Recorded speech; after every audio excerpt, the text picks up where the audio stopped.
ওয়ালিদের মতো একজন জেনারেল তৈরি হয়েছিল। পৃথিবীর ইতিহাসে খালিদ ইবনে ওয়ালিদের মতো জেনারেল এখনো কেউ তৈরি করতে পারে না। প্রিয় ভাইরা আমার, এই শিক্ষার ভিত্তিতে, এই শিক্ষা ব্যবস্থার উপর ভিত্তি করে আমাদের দেশের শিক্ষা ব্যবস্থা তৈরি হোক, এটা কি আমরা চাই কিনা বলে? চাই।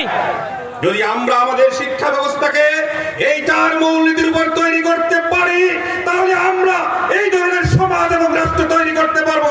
এই ধরনের যোগ্য শাসক, এই ধরনের যোগ্য বিচারক, এই ধরনের যোগ্য ব্যবসায়ী আমরা এই জাতিকে উপহার দিতে পারবো। ঠিক। প্রিয় ভাইরা আমার দেশের উলামায়ে কেরাম, আলেম উলামা, পীর মাশায়েখ, দিনদার বুদ্ধিজীবী, দেশপ্রেমিক সকলে ঐক্যবদ্ধ হয়েছেন। আগামী দিনে এই দেশে যে নির্বাচন আসতেছে 12ই ফেব্রুয়ারি, সেই নির্বাচনে এমন লোকদের হাতে ক্ষমতা তুলে দিতে হবে যারা এই মৌলিক শিক্ষায়, ওহির জ্ঞানে সমৃদ্ধ, এই 4 মৌলিক শিক্ষায় শিক্ষিত যারা, সেই সমস্ত লোকদের হাতে রাষ্ট্র ক্ষমতা তুলে দেওয়ার জন্য আলেম উলামারা ঐক্যবদ্ধ হয়েছেন। আপনারা কি উলামায়ে কেরামের পাশে থাকবেন? ইনশাআল্লাহ। আল্লাহু আকবার। প্রিয় ভাইরা আমার, প্রিয় ভাইরা